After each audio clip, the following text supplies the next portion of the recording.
Good morning students. ये आज introductory class का लास्ट डे है। कल संजोग से एक बच्चा है अमन कुमार, उस बच्चे ने हमको मोबाइल पर सूचना दिया है कि सर आपकी अक्षर कुछ कुछ नहीं चलती है। अमन कुमार तुम भी सुन लो। वैसे मैं सारे बच्चों को बता रहा हूं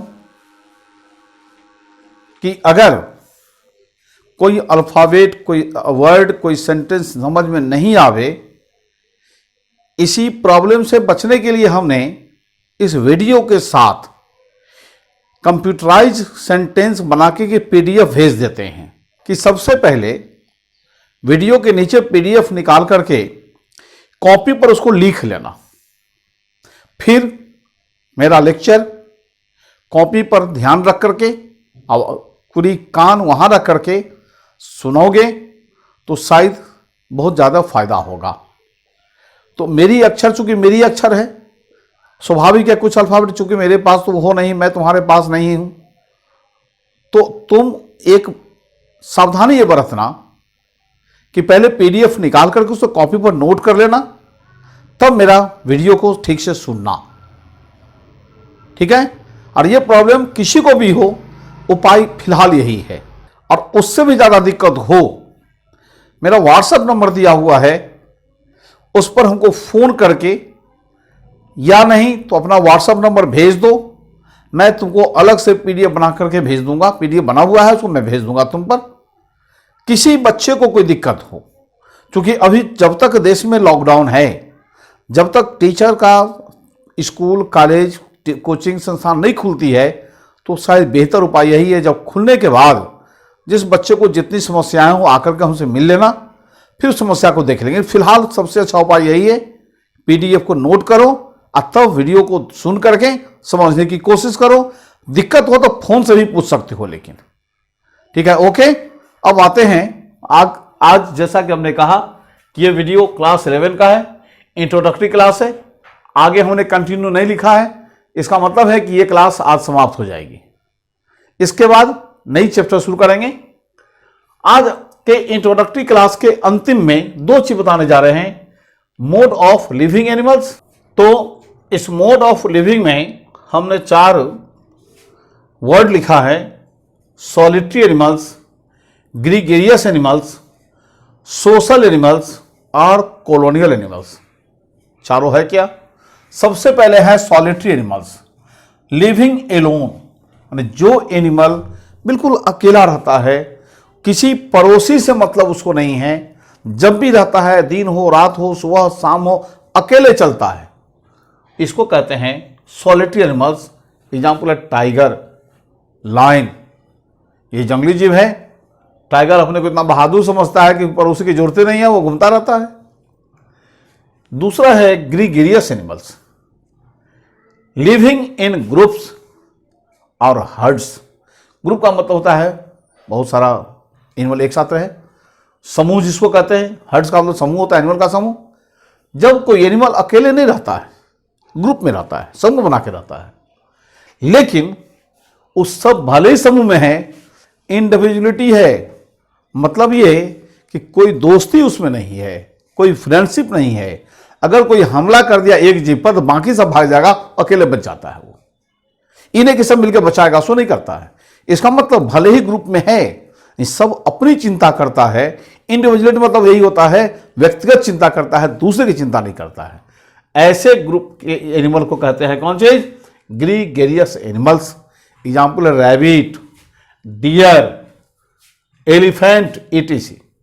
बच्चों, टीवी पर कई सीरियल आते हैं जिसमें जंगली जीव का दिखलाता रहता है। देखोगे कभी कभी कि हिरण का बहुत सारा झुंड है, कोई एक बाघ, कोई एक सिंह, अगर उसके पीछे आक्रमण करता है, सब भागता है, भागता जाता है, सब मिलकर उसके साथ हमला नहीं करता है, अपनी अपनी जान बचाता है, और जो पकड़ा गया उसको टाइगर मार के खा जाता है, फिर बचाने नहीं आता है वो। इसका मतलब ये सारे एनिमल ऐसे ही हैं जो ग्रुप में रहते हैं, कोई रिलेशन नहीं है, सब अपनी चिंता करता है। इसी को कहते हैं ग्रीगेरियस एनिमल्स। एक है सोशल एनिमल, ये भी ग्रुप में है, ये भी ग्रुप में है, लेकिन इसमें क्या है, सब एक दूसरे की चिंता करता है, इवन के सब काम बांट लिया है। एग्जाम्पल है मैन, पढ़ा होगा बच्चे लोअर क्लास में, man is a social animal. Man nature से ही सोशल है। देख लो तुम्हारे मोहल्ला में बहुत सारे घर होंगे, उस पूरे मोहल्ला में देखना कोई डॉक्टर हैं। डॉक्टर क्या करते हैं, बाकी लोगों के स्वास्थ्य की चिंता करता है। एक किसान है जो सभी लोगों के भोजन की चिंता करता है। इंजीनियर है जो कैसे रोड बनेगा, कैसे पुल बनेगा, उसकी चिंता करता है। टीचर है वो चिंता करता है बच्चों का पढ़ाई लिखाई कैसे होगा। इसका सभी मिलकर के सोसाइटी बनाते हैं। सोसाइटी में बहुत सारे लोग होते हैं, ग्रुप में रहते हैं, सबका काम बटा हुआ है और सब मिलकर के एक दूसरे का मदद करता है और सोसाइटी आइडियल हो जाता है, एक सुंदर सोसाइटी का निर्माण होता है। तो ऐसा एनिमल का ग्रुप जिसमें सभी का अपना अपना काम बटा हुआ हो, सभी एक दूसरे को मदद करता हो, इसी को कहते हैं सोशल एनिमल, जिसमें मैन भी आता है। इसके अलावा बीज, हनी बी, मधुमक्खी का नाम सुना होगा, एंड्स, चींटी, ये सब भी बच्चों सोशल एनिमल है। इसके बारे में आगे के क्लास में देखोगे, आगे चैप्टर है जब हनी बी के बारे में बताएंगे। बड़ा इंटरेस्टिंग चैप्टर है इसका, सोशलिटी जब पढ़ोगे काफी इंटरेस्टिंग आता है। और कभी कभी तो हमको लगता है कि मनुष्य से ज्यादा डिसिप्लिन वहां है, कोई चीट नहीं करता मनुष्य, मतलब भी एक दूसरे को धोखा देता है, एक दूसरे का बेईमानी करता, वहां कोई बेईमानी नहीं करता है, बिल्कुल सोशल वहां दिखलाई देगा। तो वो चैप्टर आएगा तब, लेकिन है इंटरेस्टिंग चैप्टर। एक है कॉलोनियल एनिमल्स। ये क्या है, बहुत सारे एनिमल हैं अगल बगल में, लेकिन सबका बॉडी जुड़ा हुआ है। जैसे मेरे हाथ में देखो, मेरा हाथ है ये, और हम भोजन जो करते हैं मुंह से, लेकिन भोजन करते जरूर, लेकिन हाथ को क्या भोजन नहीं मिलता है, मिलता है, लेकिन ये हम ही हैं। इसको हम कॉलोनियल नहीं कहेंगे, लेकिन ऐसे भी एनिमल हैं। तो बहुत सारे एनिमल एक दूसरे के बगल में हैं, सबका बॉडी से कनेक्शन है, कुछ पार्ट जुड़ा हुआ है। कोई एक जीव खाता है, दूसरे को भोजन मिल जाता है, दूसरा खाता है, तीसरे को मिल जाता है। इसका मतलब कोई एक सांस लेता है, दूसरे को ऑक्सीजन मिल जाती है। इस तरह से ऐसा फिक्स्ड फॉर्म है एनिमल का, जिसमें फिजियोलॉजिकल कनेक्शन है, बॉडी के फंक्शन का कनेक्शन है। ऐसे एनिमल को ही कहते हैं कॉलोनियल एनिमल्स, जिसमें आता है ओवेलिया, फाइशेलिया, ईटीसी। अभी तुम लोग बच्चे क्लास 11 में हो सकता है इस जीव का नाम ना सुने हो, लेकिन अब 11 क्लास में आओगे, थोड़ा सा डिटेल में पढ़ाई होगी और ज्यादा क्लियर समझ में आएगा। तो ये 4 थे mode of living of animals.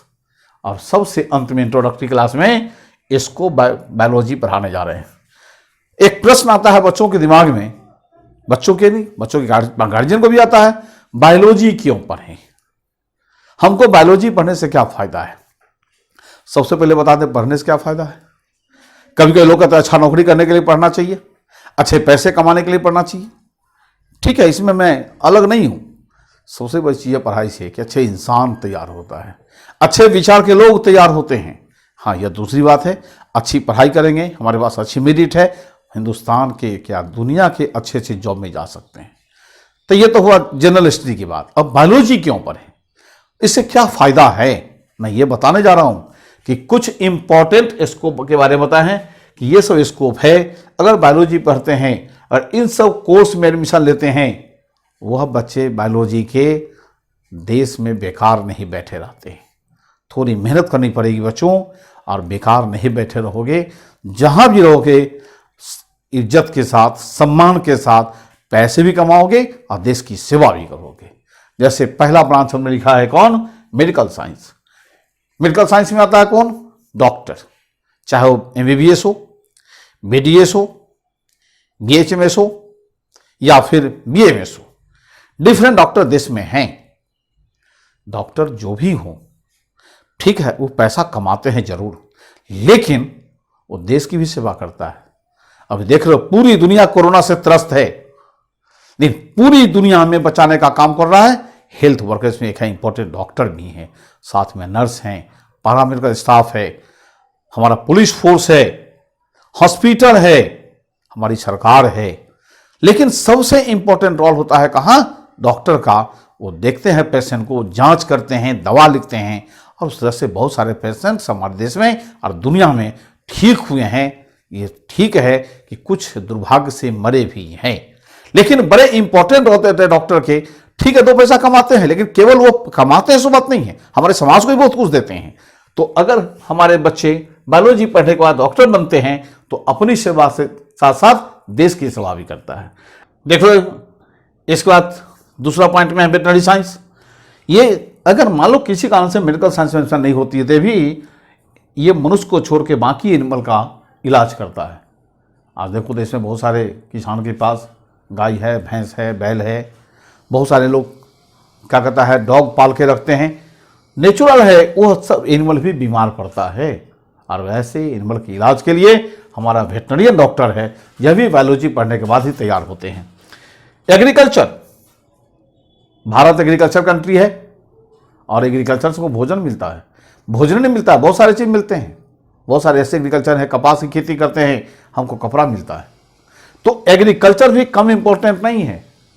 तो अगर मान लिया जाए इस सब में एडमिशन होता है तो एग्रीकल्चर में एडमिशन हो जाए, और एग्रीकल्चर के स्कोप देश में नहीं दुनिया में बहुत अच्छा है और कभी भी स्कोप समाप्त नहीं होगा, क्योंकि भोजन की जरूरत नहीं पड़ेगी। एग्रीकल्चर में हम हमेशा कोशिश करते हैं कि कम जमीन में अधिक से अधिक भोजन कैसे निकलेगा, कम जमीन में अधिक से अधिक लाभ कैसे हम ले लें। ये हमारा एक ब्रांच है। एक है बायोटेक्नोलॉजी, इसके बारे में हमने ब्रांच ऑफ बायोलॉजी में लिखा था बच्चों। ये नई ब्रांच है, इसका काफ़ी स्कोप है। आज ये भी बहुत अच्छे संख्या में जॉब दे रहा है लोगों को।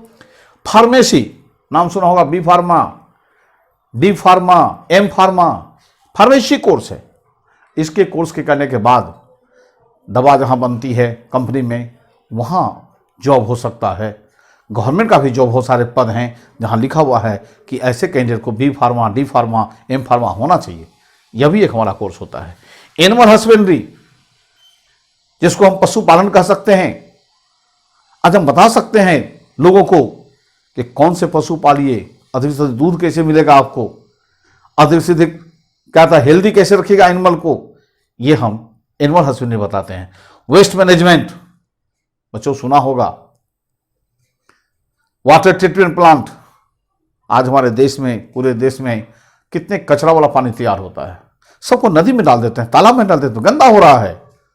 हम कोशिश करते हैं कि उस पानी को नदी तालाब में डालने से पहले उसके सारे वेस्ट को निकाल के और सब साफ पानी भेज दें। उस वेस्ट से हम कभी इलेक्ट्रिक बना लें, एनर्जी में कन्वर्ट कर लें। ये सारा चीज़ हमको वेस्ट मैनेजमेंट, ये तो स्वाभाविक है कि देश सेवा भी बहुत अच्छा कर रहा है, नदी को बचा रहा है, तालाब को बचा रहा है और जमीन के पोर्शन को बचा रहा है। हॉर्टिकल्चर कह सकते हैं इसको, फूल का विज्ञान। आज ये भी कम बड़ा ब्रांच नहीं है। आज तुम देखते हो जितने अवसर हैं, इतने सुंदर सुंदर फूल। एक एक शादी विवाह में जाओगे, ऐसे ऐसे देश में शौकीन लोग हैं जो 1-1 लाख 2-2 लाख का खाली फूल मंगाता है शादी विवाह में। कैसे आएगा, कहाँ फूल उगावें, कौन सी मिट्टी में उगावें और कितने अच्छे ढंग से फूल निकले, ये हम हॉर्टिकल्चर में पढ़ते हैं। नर्सरी मैनेजमेंट, यहाँ तुम सुना होगा कभी कि किसी चीज़ का पेड़ लगाना लेना है, गुलाब का या अन्य किसी फ्रूट का, हमको नर्सरी मिलता है। हम नर्सरी में अगर करते हैं, नर्सरी में अच्छे अच्छे पौधे तैयार करते हैं, अपने बुद्धि से तैयार करते हैं। यह भी एक तो क्या कहता ब्रांच है। बायो इन्फॉर्मेटिक्स, देखो नाम थोड़ा नया है, बिल्कुल नई ब्रांच है ये। इसमें 3 चीज हम पढ़ते हैं, बायोलॉजी पढ़ते हैं, कंप्यूटर साइंस पढ़ते हैं और इंफॉर्मेशन टेक्नोलॉजी। तीनों का कंबाइंड ब्रांच है बायो इन्फॉर्मेटिक्स। आज हमारे देश के लिए नहीं, दुनिया के लिए बहुत अच्छी ब्रांच है ये। फिजियोथेरेपी, बच्चों तुम्हारे मोहल्ले में, तुम्हारे अगल बगल में किसी का हाथ पैर टूटा होगा, डॉक्टर साहब प्लास्टर कर देते हैं। प्लास्टर खोलता कहता है किसी फिजियोथेरेपिस्ट के चले जाइए, एक्सरसाइज बताते, हाथ रहता है ऐसे, थोड़ा थोड़ा एक्सरसाइज करा के हाथ को सीधा कर देता है। तो फिजियोथेरेपिस्ट भी मेडिकल साइंस का एक पार्ट है जो काफ़ी मदद करता है। आज इसमें भी काफ़ी स्कोप है। बहुत सारे मेडिकल कॉलेज हैं, बहुत सारे प्राइवेट नर्सिंग होम हैं जहाँ फिजियोथेरेपी अपना क्लिनिक खोल करके आज लोगों का मदद कर रहा है। MLT पूरा नाम होता है मेडिकल लैब टेक्नीशियन। बच्चे तुम लोग कभी सुना होगा, डॉक्टर के यहाँ जाते हैं कभी खून जांच कराने, क्या कहता है अन्य चीज़ बड़ी का जांच कराने। जांच कौन करता है? डॉक्टर करते हैं। लेकिन डॉक्टर कई ऐसे साधारण जांच हैं जिसके लिए टेक्नीशियन रखता है, इसमें ये बहुत इंपॉर्टेंट टेक्नीशियन है जो कई प्रकार की जांच इनको ट्रेनिंग में बताई जाती है और वो जा करके ऐसे डॉक्टर के यहाँ जिसको पैथोलॉजिस्ट कहते हैं वहाँ ये नौकरी करता है या अपना क्लिनिक खोल करके जीविकोपार्जन करता है। रेडियोलॉजी काफ़ी इंपॉर्टेंट ब्रांच है। रेडियोलॉजी डॉक्टर का नाम सुना होगा, ये भी बहुत सारे पार्ट उसके काम कर देते हैं। ऑडियोलॉजी जिसको कान में गड़बड़ी है उसकी जांच करके उसका ट्रीटमेंट में मदद करता है। फूड टेक्नोलॉजी को अक्सर भोजन में बायोलॉजी क्या करता है, बच्चे तुम बिस्कुट खाते हो, रसगुल्ला खाते हो मार्केट का, रसगुल्ला में लिखा रहता है कि 6 महीना के अंदर इसका यूज कर लीजिए। घर में रसगुल्ला तैयार करो, रखो किसी फ्रिज में बचा कर 6 महीना रहेगा क्या? नहीं रहेगा। आखिर क्या कारण है कि डब्बा में बंद करके रसगुल्ला 6 महीना रह जाता है? कुछ तो टेक्नोलॉजी है। इसका मतलब भोजन जल्दी खराब नहीं हो ये उसमें बताई जाती है। और उससे फायदा क्या है, रसगुल्ला कहीं बने कंपनी में और 6 महीना तक पैकेट में रखता रहता है और लोग खाते रहते हैं। तो इस तरह से ये हमारा फूड में फूड कैसे बनना चाहिए, कितना बढ़िया से पैकिंग होना चाहिए, उसके लाइफ अधिक से अधिक कैसे रहना चाहिए, वो टेक्नोलॉजीज में है। न्यूट्रिशन एंड डाइटिस्ट ये क्या होता है? हॉस्पिटल में मैं बच्चों बता दूं अपने बारे में, मैं डायबिटिक आदमी हूं। अगर मुझे हॉस्पिटल में रखा जाएगा तो कहेगा सर आपका डाइटिशियन लगा देते हैं, वो आपका डाइट चार्ट बताएगा, कितना ग्राम चावल खाना है, कितना ग्राम रोटी खाना है, कितना दूध लेना है, सब बताएगा वही। इसमें डाइटिशियन को पता है कि ये पेशेंट के बॉडी में कितना बैलेंस डाइट के लिए क्या क्या देना चाहिए, तो वो हमारा डाइटिक्स और जो न्यूट्रिशन कोर्स है वह करके आता है। फॉरेंसिक साइंस नाम सुना होगा, किसी घर में बम ब्लास्ट हो गई,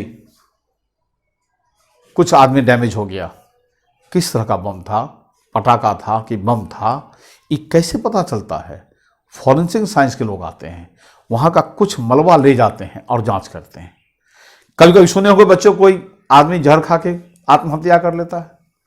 पेट में कौन सा जहर है, उसके पेट का एलिमेंट्री कैनाल का पोर्शन होता है स्टोमक, इंटेस्टाइन, वो निकाल के फॉरेंसिक साइंस वाले जांच करके बता देते हैं कि कौन सी जहर इसने खाया था या कौन सी जहर से किसी ने मार दिया था।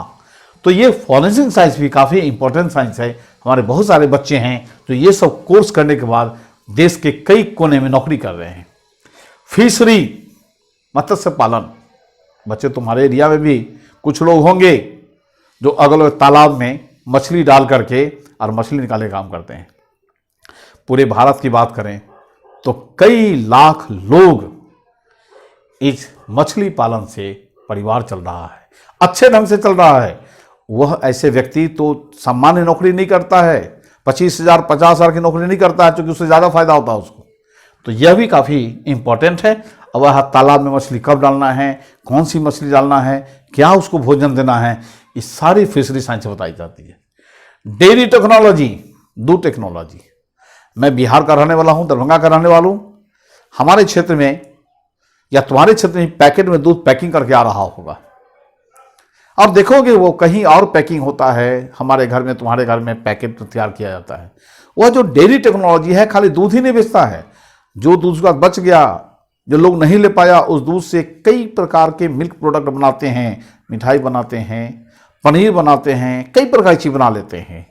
ये डेयरी टेक्नोलॉजी में ये बताई जाती है कि दूध से क्या क्या बनावे, कैसे बनावे, खराब नहीं हो, ये बताई जाती है। काफ़ी अच्छे विज्ञान हैं। और आज आश्चर्य इस बात का है, जाओ कि 12 में पढ़ोगे, वो एक टॉपिक होगा जिसमें बताई जाएगी कि भारत और चीन एक ऐसा देश है जिसमें पूरे दुनिया का सबसे ज़्यादा दुधारू एनिमल है। एनिमल जितना गाय भैंस भारत और चीन में है, उन दोनों को मिला दिया जाए तो दुनिया के सारे गाय भैंस से 70% हमारे दोनों कंट्री के पास है। लेकिन दुर्भाग्य देखो क्या है, दूध दोनों देश मिलकर तैयार करते पूरी दुनिया का मात्र 25-30%। माने मवेशी मेरे पास, जीव हमारे पास, और तैयार करता है कोई दूसरा जीव, दूसरा देश। क्यों? नाम सुना होगा डेनमार्क का, एक एक गाय 100 लीटर 200 लीटर दूध देती है। कहीं ना कहीं कोई कारण तो होगा। तो ये डेयरी टेक्नोलॉजी में हम यही पढ़ते हैं, कैसे हम किसी मिल्क किसी एनिमल का मिल्क बढ़ावें, कैसे मिल्क का यूज कर लें, बहुत अच्छी साइंस है। एक नर्सिंग सुना होगा तुम्हारे अगल बगल में हॉस्पिटल में, नर्स बहुत ही अच्छी कोर्स है, और उसके जो काम करने वाले आदमी हैं बहुत ही अच्छे लोग होते हैं जो पेशेंट की सेवा करते हैं। डॉक्टर तो इलाज करते हैं, दवा लिख करके चले जाते हैं, नर्स जो है पूरी ईमानदारी से उस पेशेंट की सेवा करता है, कब दवा खाना है, कब भोजन देना है, वो सब नर्सिंग कोर्स में आता है। आज काफ़ी सम्मानित पद है, काफ़ी अच्छे कोर्स हैं, अच्छी सैलरी उसको मिलती है। एक है लाइफ साइंस, ये बॉटनी या जूलॉजी मिला के लाइफ साइंस है। ये अपने यहाँ तो इस एरिया में तो नहीं, बिहार में, लेकिन दिल्ली सब में लाइफ साइंस होती है और काफ़ी अच्छी कोर्स है। तो इतने सारे स्कोप बायोलॉजी में इंपॉर्टेंट स्कोप है, हालांकि इसके अलावा बहुत सारे स्कोप और हैं, लेकिन अगर इसमें से अगर +2 कोई बच्चे कर लेते हैं और इसमें से किसी कोर्स में एडमिशन हो जाती है, ऐसे बच्चों को जीवन में न तो सम्मान की कमी होगी, न पैसे की कमी होगी, और अपना अगला जनरेशन को, बाल बच्चे को अच्छे ढंग से पढ़ा सकता है, माता पिता का सेवा कर सकता है। ये सब कोर्स बहुत ही अच्छे कोर्स हैं जहाँ किसी प्रकार की कमी बच्चों को नहीं होती है। तो इस तरह से मेरे कहने का ही मतलब है, साइंस में बायोलॉजी पढ़ने से ये सब स्कोप है, इसलिए बायोलॉजी में भी एडमिशन लिया जा सकता है। थैंक्स। अगले दिन इसके नया चैप्टर शुरू करेंगे। ओके।